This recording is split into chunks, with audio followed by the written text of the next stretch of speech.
Aloha! Hey guys, what's going on? It's Eli, back with another review video, and continuing on with the Lilo and Stitch movie week. Yes, so that's right. You know what I'm reviewing, and you know what's next. The second installment of the Lilo and Stitch franchise, and again, as I said in the last review video, who'd have thought, for those that saw the first Lilo and Stitch film, what was to come next the following year, and we would get this movie that serves as a pilot to the TV series. Yeah, and as I also mentioned that, I have so many fond memories watching this a bajillion times when I was young, and this one definitely being aimed for younger audiences, but that's not to say that, and I'm surely, because those that enjoyed the first Lilo and Stitch film, older audiences and such, that's not to say they can't enjoy this, right? But yeah, so that's right. The second installment of the Lilo and Stitch franchise, Stitch, the movie from 2003. Yes, and as I also said, this serving as the pilot to the TV series. So Stitch the movie, again, so many fond memories I have when watching this. I remember, when I would watch this at home, or even, say, maybe once or twice, because I have vivid memory of, say, when taking this on a family trip and watching it on those DVD players, and even when, say, playing the bonus features and such, and you realize that Stitch the movie is not really a long movie, it's nowhere near, say, long as, say, the first Lilo and Stitch film.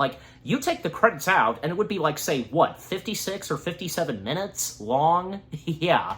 Literally, right when the credits finish, that's when the 1 hour mark hits. Yeah, not to mention there is an end credit scene, but until I get there. But yeah, and besides, also because the fact that this is it's a really short movie, but again, this was made for TV, and, again, this serving as the first episode, pilot, per se, to the TV series. This would be the beginning of what was to come next in the world of Lilo and Stitch, and where we learn that Stitch is not the only experiment. We learn that there are 25 more experiments like him. They don't look like him, but they're very different and such, and they have different personalities, and some of them having the same strength and capabilities like Stitch, but yeah. For Stitch the movie, it may not be one of the top best, materials to come from Lilo and Stitch, but that's not to say it's bad or anything like that. No way. It has some cute and funny moments, and some important things that happen in Stitch the movie, and of course, keeping with canon of Lilo and Stitch, the first Lilo and Stitch film, that is, because the more we learn about Stitch and where he comes from, and from his creator, Dr. Jumba and apparently someone was involved with Jumba creating the illegal genetic experiments, and learning that Jumba was framed by this one other alien that was working alongside with him, and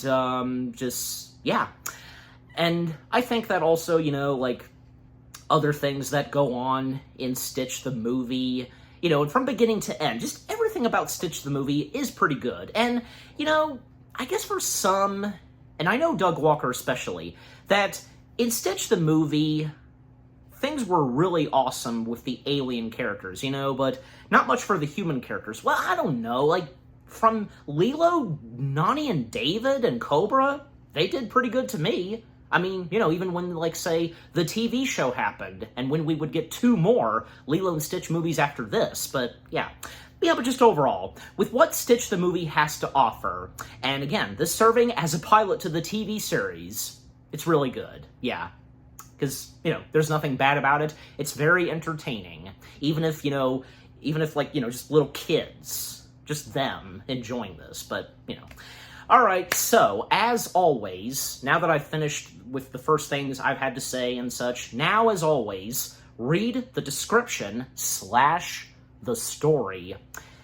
It's been several years since Stitch, the result of eccentric Dr. Jumba Jukipa's Experiment 626 landed on Earth and befriended a girl, Lilo. Now Stitch, Lilo, and the Doctor live in Hawaii along with Pleakley. Because, yeah, the description leaving out Pleakley. Why would it do that? With Lilo's sister, yeah, Nani. But their lives are turned upside down by the arrival of Captain Gantu, who kidnaps Jukipa to find out the location of his other 625 experiments. It's up to Lilo and Stitch to save Jukipa. Yes. And I don't know, because several years? Are we sure? Because, I don't know, I would think, like, what? I think more likely that this would probably take place just, what, maybe 1 year after the events of Lilo and Stitch? Because that sounds about right.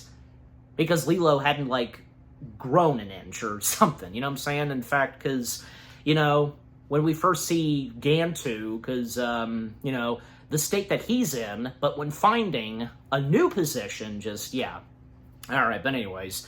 Alright, so getting into the film itself, because, yeah, the opening is really cool, because with the Disney Castle logo showing, a little bit of When You Wish Upon a Star, but then it changes to, like, you know, outer space. We hear you know, transporter sound from Star Trek, you know, from the original series. And then, you know, we see the sector location of space, and, well, one of the first things we see is this spaceship, and its rocket power apparently is bubbles. Yeah.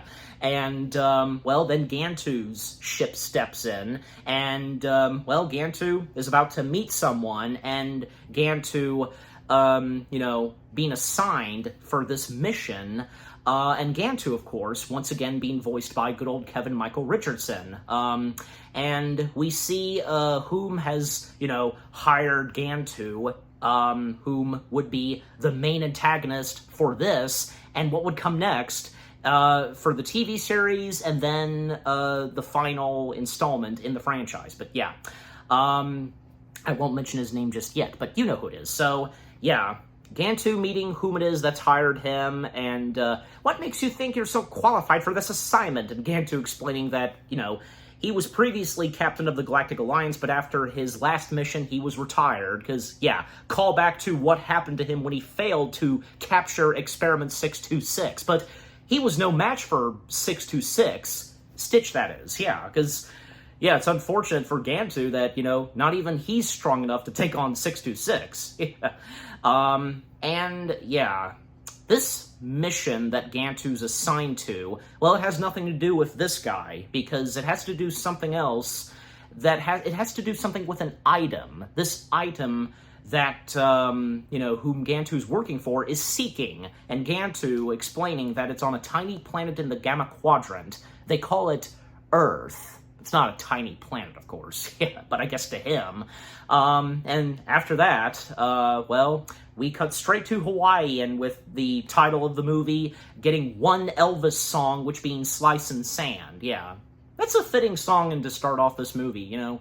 And, well, there's this luau happening on the beach, a party, and we have David, this time being voiced by D. Bradley Baker. Unfortunately, Jason, he was, I guess he was unavailable to reprise the role of David, but, you know, D. Bradley Baker, he's acceptable, and, you know, he did a pretty good job filling in as David. And Nani, of course, being there, and Nani, once again, being voiced by Tia Carrere, and that's the thing. With the exception of David, all of the entire voice cast from the first film do come back, and from there on, in the next installments of the franchise, yeah. And Jumba, Pleakley, who step in, as they refer, the ridiculous Earth vehicle, which being like a beach buggy or something, you know, a Jeep buggy. And, of course, Jumba and Pleakley once again being voiced by the late David Ogden Stiers and Kevin McDonald. And seeing Pleakley dressing up in more women's clothing, and he's enjoying it, and as we would get our first taste of it in the first film. Just, yeah, it's hilarious. And, Pleakley, hey, hang loose.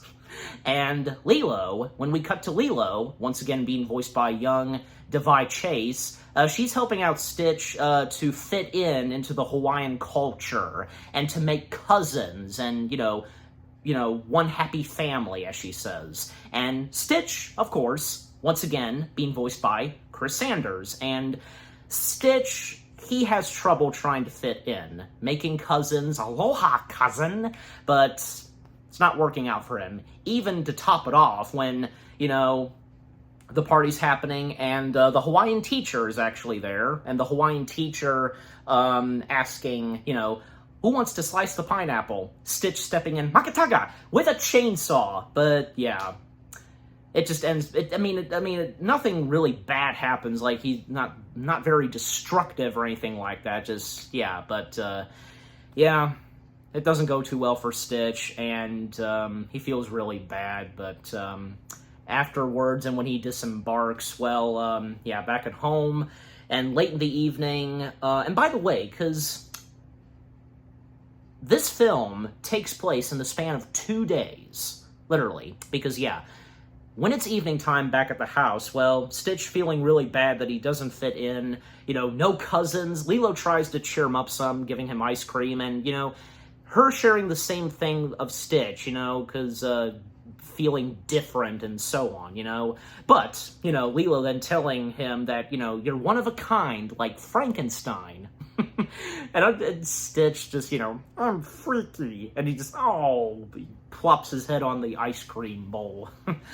And then Nani and David, they're about to leave for the evening to have dinner, and if it is a date, and Pleakley and Jumba, technically, both of them, but especially Pleakley, they're in charge and, looking after Lilo for a couple of hours. And Pleakley tried to make his first Earth dinner, but it's dog food. And Nani giving Pleakley some money to order pizza. He thinks it's leafy greens, but no, it's money for a pizza. They deliver, says David. Really? Fascinating. And David assuring Nani that they'll be fine, and she thinks so, but pointing out that, Pleakley wearing her clothes. Ooh, says David. But yeah. And then, a moment between Stitch and Jumba where Jumba's working on something. What is it? But, we don't know yet. And Stitch sharing to Jumba on no cousins. And Jumba telling him that both he and him having nobody in their life, then the two of them being alone in the universe. But that's not really the case. They already have a family. And little does Jumba fully know that. And, the same goes for Stitch, technically. But then, out of nowhere, Gantu steps in, and Lilo thinking that Gantu's come back for Stitch, but no. Instead, Gantu has come for Jumba, because, the mentioning of an item that's on Earth, Jumba happens to have it. And Jumba trying to dispose of it and, handing it to Pleakley, but, him sensing the feeling that it's evil and very bad, and take it, and something from this item that's covered by a sheet drops out of it, and it's a little pod. It has the number 625. That's right, yeah. And it was pretty funny, Gantu, when looking around the house, he can see one drawing that is supposed to be him, Big Dummy. Very funny. And then Jumba stuffing Pleakley in a footlocker, Jumba pretending to knit, and when Gantu finds him, Gantu, not see long time. And Gantu getting straight to the bottom, asking Jumba where are the other 625 experiments. And he sees the one pod, Jumba trying to make an excuse that it's a tiny tennis ball and such. But, that's not helping. And Gantu telling Jumba that he will have to answer to Dr. Hamsterville, and that's whom it was that Gantu met. Yes, Dr. Jacques von Hamsterville with a German accent. And did I forget to mention that, some of these characters with different accents, for the aliens, it's fine, because, we have Jumba, who has a Russian accent. We have the Grand Councilwoman, who speaks British. And now we have Dr. Jacques von Hamsterville, who has a German accent. But, at the same time, with whatever, certain accents aliens have and whatever it is, like, well, I mean, I would think of, say, most notably Star Wars, yeah, goes pretty well. That is with the exception of Doctor Who. Every single alien is British. Not that I'm complaining, I'm just simply saying. In fact, you know, even on Star Trek, I don't think there's a single alien I can think of that speaks in a different accent. I mean, like, with the exception of, like, the Ferengi, like, how they specifically talk, but still, you know, you get my point. Anyways, so, yeah, Jumba has now been captured by Gantu. Lilo and Stitch noticing this. Stitch tries to hold on to Gantu's ship, but yeah, that doesn't work. And what are they to do now that Jumba's been captured? Well, Stitch firing up Jumba and Pleakley's ship. And yeah, so they take off, and unbeknownst to Nani and David, they come back from dinner, and that was not a date, and Nani feeling that she's not ready for a date. Not to be harsh or rude towards David, still, she doesn't feel like it yet. And then, yeah, they see that what's happened at the house, and yeah, clear sign that something went wrong, and there's no sign of Lilo, Stitch, Jumba, and Pleakley. Nani having David stay behind, and she's going to go into town to look for them, and David assuring her, I'm sure she's okay, she's probably hanging out with her new friends. But she's in space with Stitch, and thus, yeah, them trying to chase after Gantu to save Jumba, you know, they're firing on Gantu, but they have no luck, and even when, you know, Gantu fires on them, they miss, but yeah, eventually they do get hit. And when Gantu goes into hyperdrive, and the hyperdrive the waves, like, it hits their ship and they crash, and yeah, back on Earth, and, well, they're out of gas, as Lilo says. And also not to mention that it's storming and raining, but eventually it does die down, yeah. But they make their way, they're back in the house, and David, he knew all along that they were okay. And by the way, because, like, I wonder, like, what movie it is that they're watching, like, that's playing, and that's clearly Corey Burton's voice, you know, aliens from outer space are here and are kidnapping our greatest scientists, like, yeah, that's Corey's voice, but he's only credited for Hawaiian Man, okay? Also, not to mention that the computer voice on Gantu's ship and Hamsterville's ship is Tress MacNeille, so yeah, anyways. So, and also there was Moses Puloki, if I'm saying it right, yeah, that was Kuniwa Mook, okay, and a few others, like, oh yeah, Jess Winfield, he did various voices, okay, anyways, and then Stitch discovering where Pleakley is in a footlocker, and it was so funny, because, you know, breathing first, talking second, like, breathing, like, clearly that has to be Kevin McDonald making that noise, and you're pretty good at that, that's hilarious. And, well, yeah, because they know by now, Lilo and Stitch, that Jumba's been captured, and the fact that, yeah, Gantu was looking for something that Jumba was hiding, and thus, what it is this container that holds 624 experiments, because, yeah, the 625 one popped out of the container, so yeah, which Gantu got. And discovering that, yeah, there's more experiments than Stitch, he's not the only one, and Pleakley, you know, believing as though that, you know, they may be dangerous and, well, evil, and not letting Lilo and Stitch, like, mess with it and activate any experiment pod, and by locking it up in the footlocker, even using, like, a car key and such, you know, the car horn. It's funny. And, well, surely they are going to, you know, get it out of there at some point, you know, sometime later. And Nani finally coming back, and David assuring Nani that, you know, they're fine and such, and telling her that, hey, I'm gonna get you a cell phone. Yeah, because she needs one. And Nani relieved that Lilo's okay. Lilo going into full detail to Nani on what all happened this evening before she and David came back, and yeah. And Nani has no idea what to do, the fact that Jumba's been captured, but Lilo telling Nani that they just can't forget about him because Jumba is a part of their ohana. Even when Nani looks at Pleakley and Stitch, they just... yeah, because, you know, hello. And thus, Nani taking it upon herself to call up Cobra even though he's asleep, you know. And Pleakley doing the same thing technically, making calls on the periwinkle book or something, periwinkle pages, and having a special phone to call up any number on that phone book in the galaxy, and every time he answers, "Hello, Planet Ah, is Jumba there?" And Lilo and Stitch taking it upon themselves to do something about this, and well, thus, by getting the experiment container. Yes, and to fill up the bathtub with water. That's what they do, and thus, not to dump all of them, just select one, and thus, they select, and what's chosen is Experiment 221. And the primary function for Experiment 221 is electrical power surge. So they take that experiment, boop, in the bathtub, and thus Experiment 221 is activated. And, well, yeah, this experiment that can produce electrical power source, and Experiment 221, who would be named Sparky, being voiced by the one and only Frank Welker.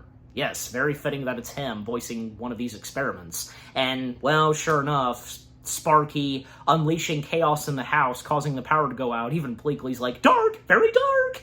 Sparky escapes, and yeah, cousin lost. Jumba lost. Poor Stitch, he's had too many losses by this point. One evening. And Lilo assuring Stitch, and well, taking it upon themselves to go out in the evening to find Sparky. Meanwhile, back in space, yeah, Jumba, having been captured, meets with Dr. Jacques von Hamsterville, and he's being hung upside down, like that same torture chamber that Stitch was in the first movie, at the start of the first movie, that is. And Hamsterville blaming Jumba for stealing his experiments, but even Jumba corrects him that, Hamsterville took the evil business while, took the credit of evil, while Jumba took the credit of genius, But again, Hamsterville, did frame Jumba, but even though the fact that, because they both ended up in jail still, and I'm sure you know this by now, but still. Not to mention that technically Hamsterville kinda made a cameo in the first Lilo and Stitch film in one of those prison cells, just like, a dark reflection of him. I want to say, I don't know, because, well, it's obvious that those that were working on Lilo and Stitch, most notably Dean and Chris, well, they had no idea what was to come next, and the fact that, yeah, creating this new antagonist, which being Hamsterville, just, yeah. Whether if it was a coincidence or they happened to have spotted Hamsterville being there. Just, yeah, he's right there in plain sight, like the shape and image in the first film, and yeah. And Hamsterville, because, yeah, he is like an alien hamster and so on. Yeah, but sometimes, him being referred to as a gerbil or guinea pig, just, yeah, mainly gerbil. And, Hamsterville demanding the experiments, but, only one that Gantu found, which, of course, being 625. And, Hamsterville continuing to, interrogate Jumba, even needing a phone book, and that's pretty funny. And meanwhile, back on Earth, Lilo and Stitch trying to find Sparky, and when Stitch does at one point seem to spot where the electrocution from Sparky is, off in a distance, and it's really cool because, as Jumba explained in the first movie, he can see in the dark because, closing his eyes and then they're red and, yeah, night vision. So, yeah. And, well, at one point, back on Hamsterville's ship, which, yes, that is the ship, well, it comes to activating the experiment pod of 625.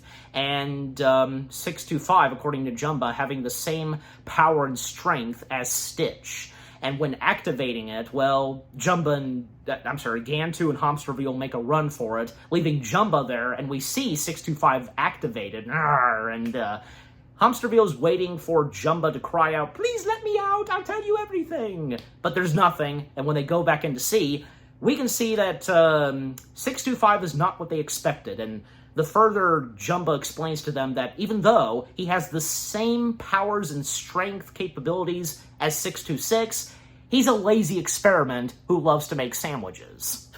And 625, and I want to say that, yeah, it was this and, say, Jimmy Neutron being one of my earliest pieces of animation where, the voice of Rob Paulsen, yeah, because Rob Paulsen being the voice of 625, so, yeah. And Hamsterville just, I am marked! And then back on Earth, Lilo and Stitch, they think that they found Sparky on the other side of a fence. And it turns out they're on the property of Myrtle's house. And yes, because Myrtle, who appears in this, and Myrtle, once again, being voiced by young Liliana Mummy. And it's right here where, yeah, because not much of her in the first film, and, you know, the fact that she, like, wasn't a full-blown jerk to Lilo in the first film, but it is up to here that, yeah, just, like, that little, you know, and calling Lilo a liar and insulting her, even Stitch, and, you know, when Lilo and Stitch are trying to point out to her and her friends that, you know, there's an experiment with electricity, but, you know, it's just a plain plain bug zapper, you know, and, yeah, and nice on Lilo when she turns to Stitch and telling Stitch that he can spit acid on them, and, you know, gargling, and, yeah, that sends them running. You better run. Yeah, get out of here. And thus they leave, and little did they know that Sparky was actually there, but then, you know, like, but not in the bug zapper, but he goes in the bug zapper, messing it up. And then Lilo and Stitch making their way back, and according to Lilo, it's so past her bedtime, trying not to make a sound, but Nani's already there, and it is so past your bedtime, and Lilo and Stitch looking at each other, and they just scream and make a run for it. And don't forget to brush your teeth. And, well, Pleakley, who has still been on the phone and using the phone book and, yeah, making one more call before bed. Luckily, the last call he makes is directed to Jumba. Yes, Jumba calling, and apparently because the detention cell block, you know, that's on the phone book, and with what Pleakley says, yeah. And an unauthorized call is alerted to Gantu and Hamsterville. And, you know, even right before that, 625 going on about making a sandwich and offering Gantu a sandwich, even bologna. And Gantu telling him, I don't like bologna. Too fatty, you know, too fattening and such. And yeah, when they get the notification of an unauthorized call, well, Hamsterville taking the phone and threatening whom, yeah, he obviously knows that it's someone looking for Jumba, and, you know, the item that they have, they better bring it to him, and thus, in exchange for Jumba. So, yeah. And thus, you know, the next day, yes, now coming to day 2, well, Cobra, he did answer. He's made his presence, and Cobra giving them the details on what is to happen, you know, to wait for Hamsterville to call up, and from there on, yeah.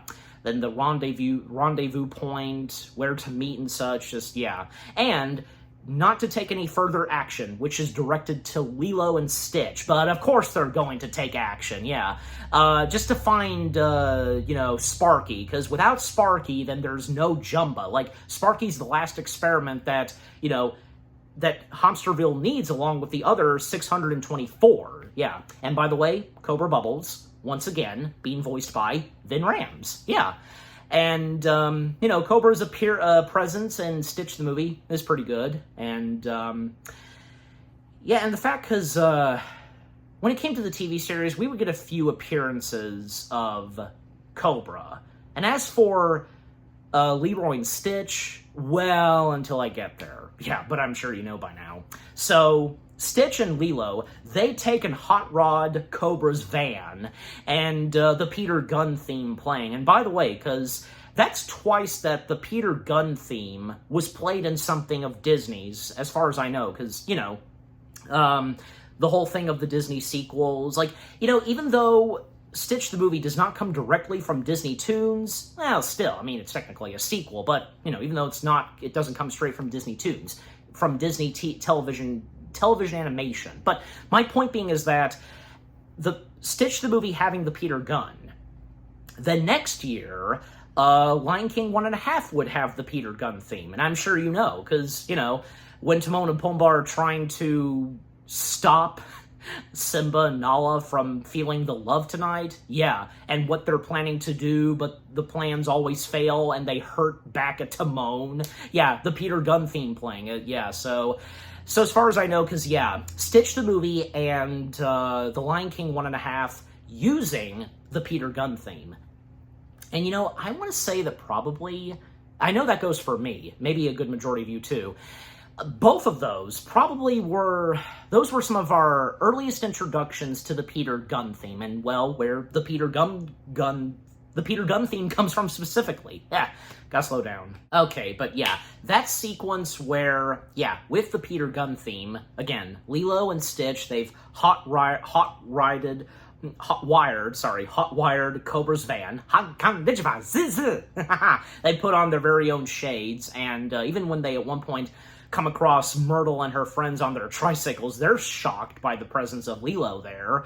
And yeah, just them searching all around the island for Sparky. And even when, like, say, they ask the guy with the ice cream cone who, yeah, loses his ice cream, it falls from his cone. Yeah, that poor guy, because all throughout Lilo and Stitch, like, can't he catch a break eating his ice cream?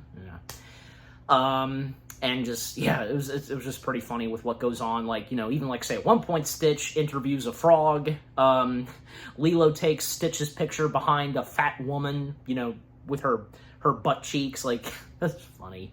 And then eventually, that same hotel that we saw in Lilo and Stitch where Nani was trying to do some job interviews, well, Sparky's made his way to that hotel and causes mayhem. This sends everybody running, and yeah, that's a clear sign for Lilo and Stitch that he's nearby, and when they make their way further into the hotel, yeah, they finally locate and spot Sparky. Stitch trying to chase down Sparky. Sparky insulting Stitch, well, you know, by saying, "Ite na la quista!" And now Stitch is offended by that, because, I mean, you know, the fact that he said that in the opening to the first movie, it's just pretty funny.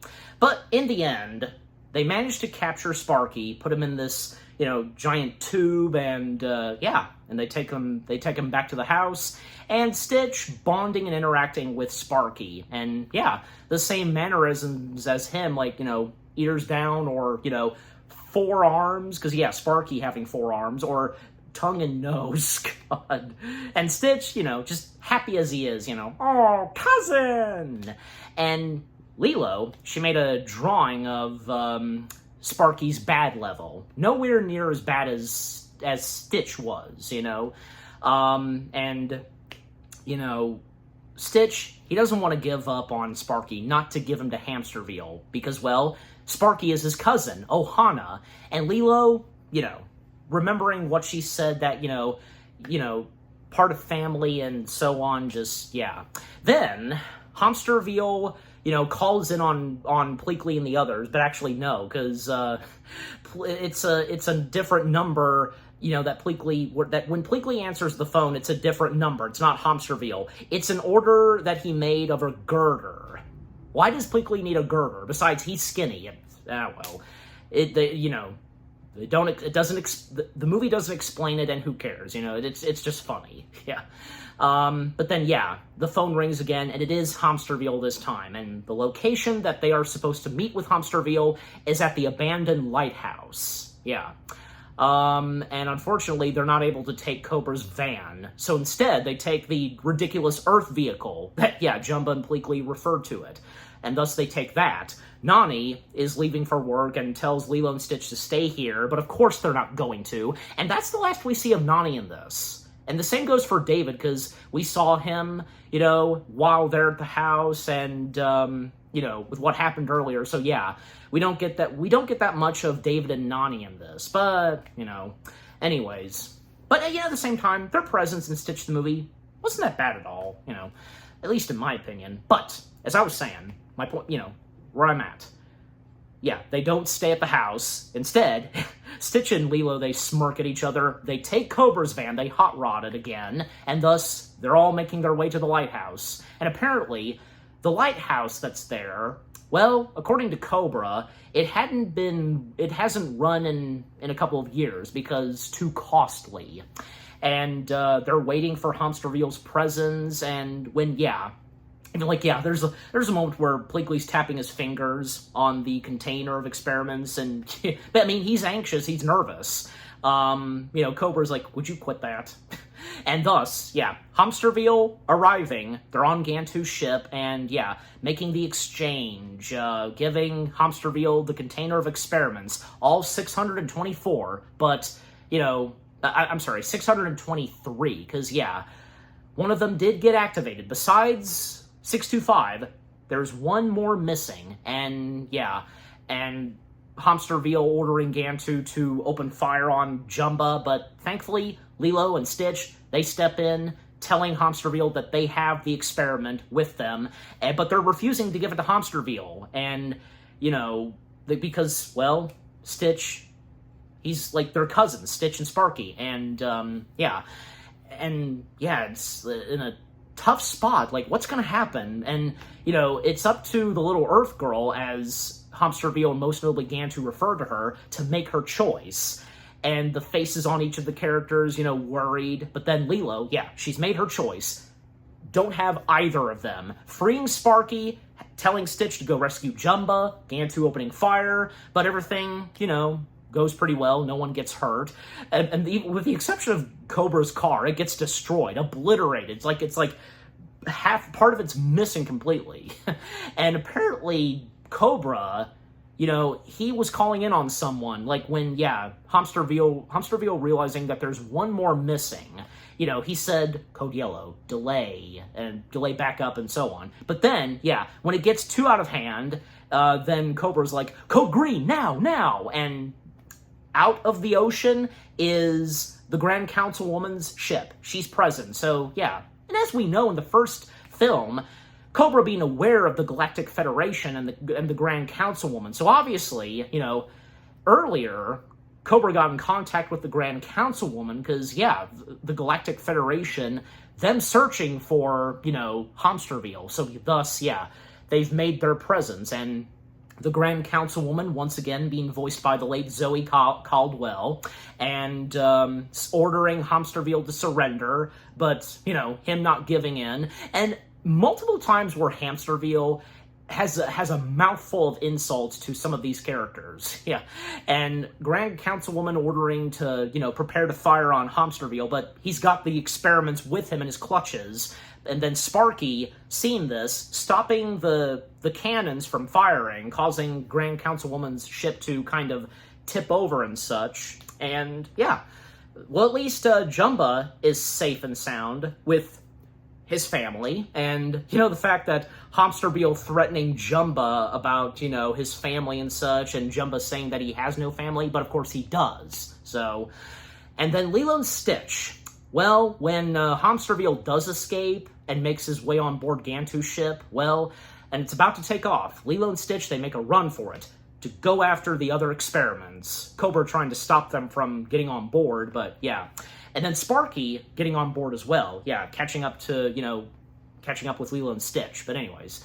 And, Pleakley asking, what do we do now? And Cobra, all he can say is, we can hope that they can pull off another miracle. And, yeah, there's no doubt they could.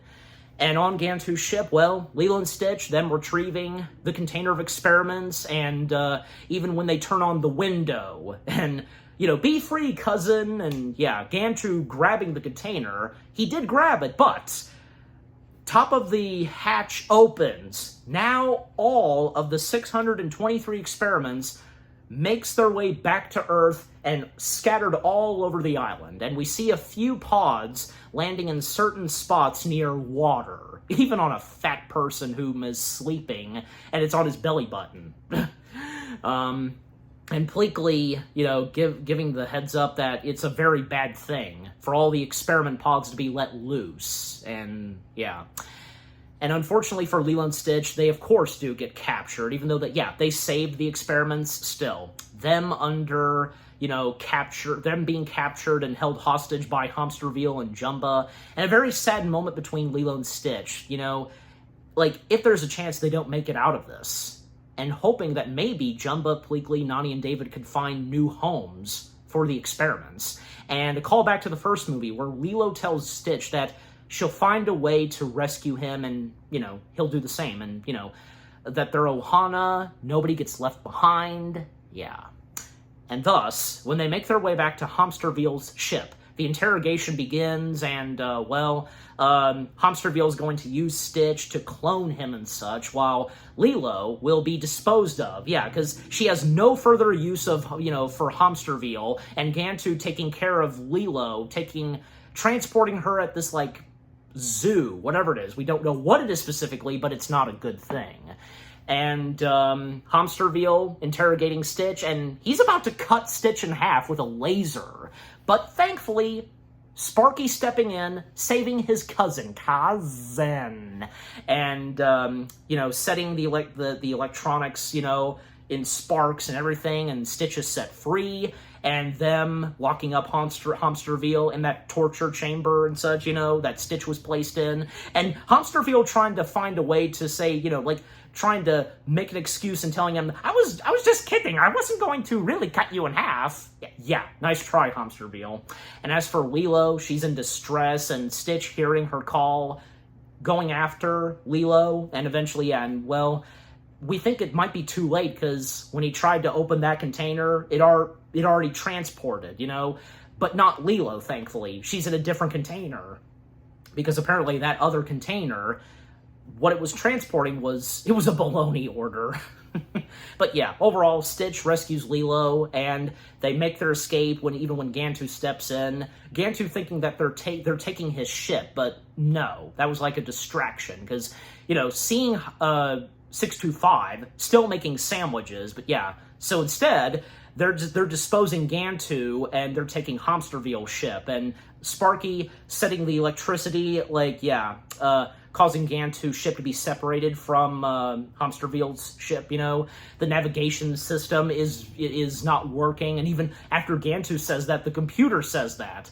And it's pretty funny, because even earlier, when Lilo turned on the window to free Stitch's cousins, Gantu shouted, "The windows are open," and then the computer then saying, "Warning, window is open." But yeah, so Gantu's ship that's being electrocuted, because from Sparky, it makes its way to Earth, crash lands, and thus it makes its way to that location where the waterfall is, and that being the main center location for Gantu, where he resides on the island for the TV series. Yeah. And, of course, poor Gantu being stuck with 625, And 625 once again offering Gantu a sandwich. And by the way, because even a little earlier, from the electrocution of Sparky, making 625's sandwich into a grilled cheese. That's funny. Well, you gotta warm and make that sandwich with cheese hot, and boom, it becomes a grilled cheese. Yeah, you have to grill it, that is. My bad. Yeah, I meant to say grilled. And Gantu, because not wanting a sandwich, but if he has egg salad. But nope, only cheese. Have you not been paying attention? And that's the last we see of Gantu and 625 in this. Yeah. Then back to where the lighthouse is. Lilo, Stitch, and Sparky, they've made their way back on Hamsterville's ship, landing in the ocean right next to Grand Councilwoman's ship. I don't know, for me, I love the music that plays when they make their way back. I don't know, just something about it, it's really nice, it's really cool. Yeah, so, and that's another thing, because the music and score for Stitch the movie, taking some samples of music that was written by Alan Silvestri from the first movie, really good, yeah, when we hear it at times in this, but anyways. So yeah, they've successfully captured the bad guy, as Stitch says. "We captured bad guy. You're welcome." And, Hamsterville being placed in the special gerbil cage. Hamster cage, I am hamster. Yeah. And of course, that's not the last we'll see of Hamsterville, because, we know that for him being in prison, able to contact Gantu and just, giving Gantu a hard time and ordering him to not rest and to go after the experiments. Yeah. And after Hamsterville's disposed of, and that's the last we see of him, what's to do with Sparky? It leads to, when Stitch points out to Lilo that maybe the lighthouse can work. So them making their way to the lighthouse, and thus, putting them on Sparky's antennas, and thus activating the lighthouse. And yeah, perfect position for Sparky. And it's a very pretty sight, you know, for the lighthouse to be turned on. And even Jumba pointing out to Pleakley, you know, it's just so-on-so, like pointing out the, you know, the fusions and such of the lighthouse. It's pretty funny. And the Grand Councilwoman feeling as though that, you know, they need to destroy the experiments because the island and the planet itself is not protected and safe with these experiments running around. But Lilo, addressing to the Grand Councilwoman that these experiments, they can be turned from bad to good, and they can have their own place, you know, that's Ohana and so on, the rightful place that they belong. You know, just like, as of now, Sparky belonging at the lighthouse, and that Stitch belongs with Lilo, and, you know, the fact that they're cousins, you know, these experiments, and even feeling that, you know, we're all cousins, even Lilo and the Grand Councilwoman. And that's when the Grand Councilwoman, yeah, she then decides that, very well, I won't destroy the experiments. And putting Lilo and Stitch to the task to, you know, hunt down the experiments and to find the rightful place that they belong. But, you know, the fact is, though, that they have to be precautious, and if by any chance, if by now, all those experiment pods have activated with the use of water. And, well, we see a couple of experiments that we saw earlier, the specific places that they land, yeah. They are, you know, they are hit by water, and a few of them that have activated so far, just, yeah. And, you know, even when, like, the show happened, yeah, we would see more of those experiment pods activate with the use of water. So, yeah. Now, Lilo and Stitch are put to the task to go and hunt down 623 experiments. And, well, Pleakley and Jumba, having encouragement for what Lilo and Stitch can do, Cobra asked if, you know, they can handle this. And, yeah, Pleakley and Jumba assuring Cobra. And thus, Stitch and Lilo, they ride off in the beach buggy, and, yeah.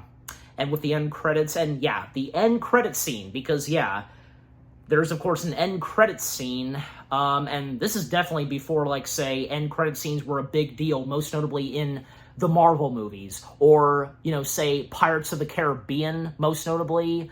Well, I mean, the fact that, yeah, Curse of the Black Pearl coming out the same year as Stitch the movie, so we had two Disney materials that had an end credit scene, but, yeah, so, point being on the end credit scene is that, yeah, after the end credits, we cut back to Pleakley and Jumba. Pleakley, the only one that gets the last bit of lines in Stitch the movie, turning to Jumba and saying, hey, maybe the Grand Councilwoman will let us go home with her this time, but right after he says that, her ship takes off, and, yeah, they're not going back. But let's face it, because they are where they belong. They're Ohana. Nani, Stitch, Lilo, yeah. And Pleakley, upset, and the last line he says, I'll get the wig. He walks off, and that's how the movie ends, right there. But that was a great and funny way to end off Stitch the movie, yeah. So, yeah, Stitch the movie. It's really good. It's very entertaining, even if it's really aimed for younger audiences, but that's not to say that the older audience who enjoyed the first Lilo and Stitch film can't enjoy this. Stitch the movie has a lot of great things to it, where it continues on with its storyline, and after the first movie, learning more about where Stitch comes from, and there's more experiments than just him. More 625. Yeah, and him being 626. The 626th experiment. You know, not to mention Jumba did tease about, you know, what he's planning to do for 627. But anyways, yeah, the storyline was pretty good. Learning that there's more experiments than just Stitch. Dr. Jacques von Hamsterville's debut. The main antagonist for Lilo and Stitch. And, you know, because in the first Lilo and Stitch film, there was no villain at all. They were just doing what they were doing. Like, you know, Cobra, he was just doing what was best for Lilo, and Gantu, he was just doing his job to bring in 626. That was it. But for Hamsterville, oh yeah, he's evil. He's the villain of Lilo and Stitch. Yeah, with his debut appearance, and by the way, because I can't believe I didn't mention this until now. Hamsterville being voiced by the one and only Jeff Bennett. His voice performance as Dr. Jacques von Hamsterville, well, fantastic. Fantastic, and with that German accent, it's hilarious. And when Hamsterville's shouting, he's pissed off, it's great. And yeah, again, from the storyline, learning that there's more than just one experiment created by Jumba, Hamsterville, the action, the climax, the adventure, the animation, well, look, this being made from Disney television animation and, this being the pilot to the TV show, well, you can make that excuse and just you can understand, but there's nothing wrong with the animation quality to Stitch the movie. Yeah, it's pretty good. The music and score, pretty good too. Some funny moments here and there, some touching moments here and there at times, yeah. And good voice acting that comes from Stitch the movie, yeah. But overall, Stitch the movie, it's enjoyable, entertaining, and not bad at all for this being the second installment in the Lilo and Stitch franchise. And I'm giving Stitch the movie, this sounds about right. I'm giving it, 8 out of 10 stars. Yes, 8 out of 10 stars for Stitch the movie. And what about you guys? What did you think of Stitch the movie itself? Any of you that are on the same page as me that, you really enjoy this, what are some of your fondest memories of Stitch the movie? And if it's just like my experience watching this, you don't think it's that bad? And, what are some of your favorite moments? And with, the new characters that step in, seeing more than just one experiment, Dr. Jacques von Hamsterville, did you get some good laughs and such? Overall, what do you think of Stitch the movie itself? And with what I've had to say, my review, and what did you think of my review? Leave comments and give this review video a like, as always. And so, with all that being said, thank you very much for watching. I hope you guys enjoyed my review of Stitch the movie. More review videos are coming your way. They're going to be awesome. Keep looking forward, and I will see you guys in the next video / review. And, well, of course, continuing on with the Lilo and Stitch movie week, well, you know what's next, because, while, after the release of Stitch the movie, we would then get the TV show, but during, when the Lilo and Stitch TV series was on, and before the final installment, when things wrapped up, and with what happened in Stitch the TV series in between, we would technically get a sequel, another Lilo and Stitch film that acts as movie number 2. And it's obvious that the next Lilo and Stitch film, it's supposed to take place not long after, not long after the events of the first movie. And without a doubt, the next Lilo and Stitch film, it does take place even before, say, the events of Stitch the movie. But you know what's next. Where Stitch, in the next installment, Stitch, well, something's not quite right for him. He starts to glitch. But you know exactly what it is. So again, stay tuned for that. Take care, and peace out. Tuki Babawa!